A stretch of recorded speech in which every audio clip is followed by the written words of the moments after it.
there. So I want to talk to you about protein bars. So everyone always asks me, I get a ton of questions about which protein bars I like. And the truth is, I can't really find one that I think is just great. There's usually something about it that I like in one, but there's always something I don't. And then it's the same thing in the other one. So one has whey protein, which I don't like, but maybe it's got other clean ingredients. Another one doesn't have whey protein, it's plant-based, but then it's loaded with sugar. I don't know if any of you have this problem, but it's just a constant problem for me. So I set out to actually make one, and it's gotta be simple for me, right? So I already have one recipe that I really like. It's called Nutty Butter Cups, and I thought I would use that recipe and expand upon it in case you haven't seen it. It's in Brain Warrior's Way cookbook. They look like this, and they are 2 ingredients, right? It's designed to be a dessert that's like peanut butter cups, except I use almond butter and sugar-free, dairy-free chocolate. So we actually make a really good brand of dairy-free, sugar-free chocolate, but we are sold out of it. So unfortunately, there are several other brands that you can use in the meantime. Lily's has one. Lily's chocolate is sugar-free and dairy-free. So that's one that I will use for today. And I'm gonna show you what I do. So it's actually very, very simple.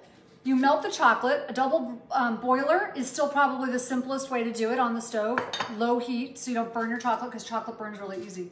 Take your little cupcake papers, put them into a pan. You want to put them into a tin.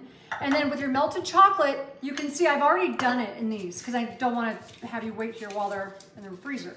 So I put about a little less than a teaspoon in the bottom of each one, right, while it's melted. Then I put the whole tray in the freezer for about 5 minutes. Then when it comes back out, I've got this ready to go. This is so simple. All it is it's got 1 cup of, today I used cashew butter. You can use almond butter, you can use whatever kind of butter you want. I used cashew butter today. Normally I think I tend to use almond butter the most in my house. People ask me a lot if peanut butter is good.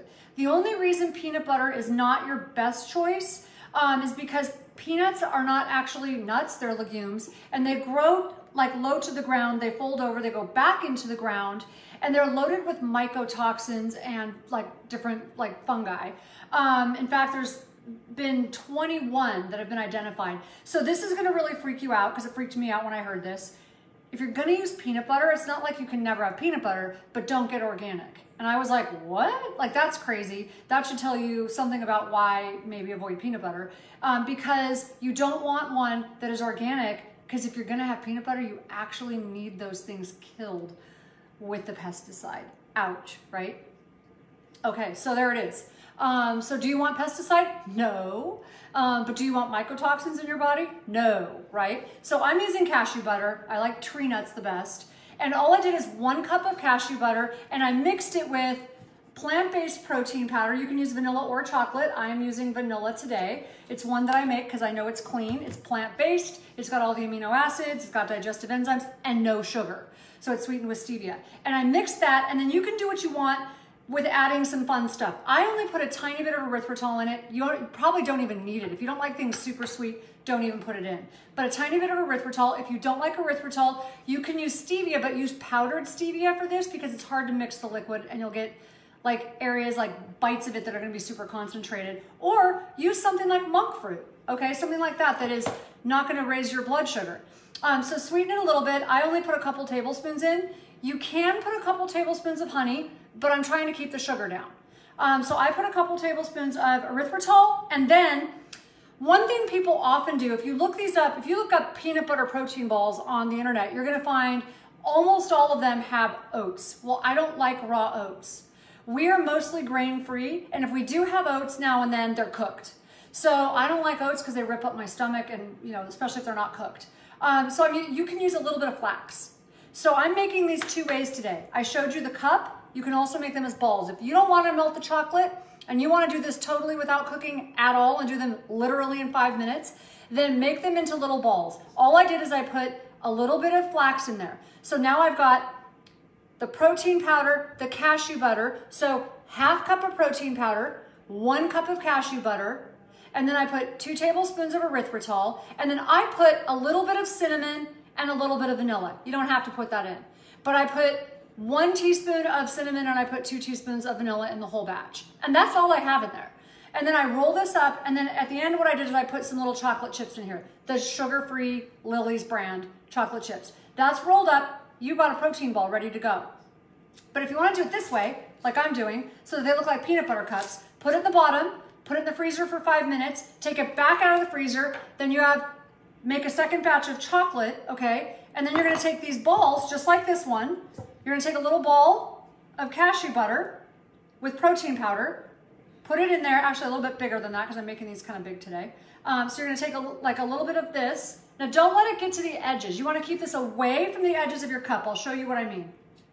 So, and the reason you want a little bit of a margin around the protein powder, see how there's a tiny margin around, you can see the chocolate on the bottom, all the way around. The reason why is because you're gonna put chocolate over the top of that, okay? So now I'm gonna spoon the chocolate just until it covers the cashew butter ball. And I want it to go around the outside of that ball. And if I squish that all the way down and it's all the way to the outside edge of that chocolate that's on the bottom, it won't hold together. Then the chocolate won't cover it and then it won't hold together. So at the end, it's gonna look like this, right? And then I'm gonna put this back. Can you see that? I'm gonna put this back. It looks basically like a big giant peanut butter cup, but there's no sugar in it, right? So I'm gonna put that back in the freezer. Once I'm done with all of these, I'll put them back in the freezer for about 5 minutes to let the chocolate harden. Now, there's something you can do with the chocolate. It's really just chocolate, right? But if you want, you can put a tablespoon of coconut oil in it. And the only reason to really do that is because it keeps the chocolate from burning. It's like easier to manage the chocolate, but also because what happens to coconut oil when it hardens, or when it gets room temperature, it hardens. Now, there's a lot of controversy over coconut oil right now. So if you've got any issues with your heart at all, right now I would just avoid the coconut oil. I don't put very much in there anyways, but if you're concerned about it, just avoid it and just use the chocolate because you don't need to use the coconut oil. That's just for like the ease of use, if you will. And that's it. That's gonna be what basically your Nutty Butter protein cups are gonna look like. So I can't tip it all the way because the chocolate's not hard yet. But anyways, that's gonna be pretty wholesome. So if you're looking for a snack to give your kids that look like peanut butter cups, mostly taste like peanut butter cups, it's got a little bit of protein in it, so it's gonna be a little bit different. And you can put whatever your favorite spices are in there. I would love for you to tell me what you think of these. I don't have this recipe posted yet on TanaAmen.com. I have to actually post it, but it's basically the recipe that I have for Nutty Butter Cups, which is on TanaAmen.com. The only difference is I actually added protein powder to the mix of the nut butter. So it's double the nut butter to protein, and that's all you have to know. And then just add whatever else you want, whether it's, you know, the rolled oats or the flax, the cinnamon, the vanilla, whatever you're gonna put in there. That's it. So simple. Tell me what you think. Have a great weekend.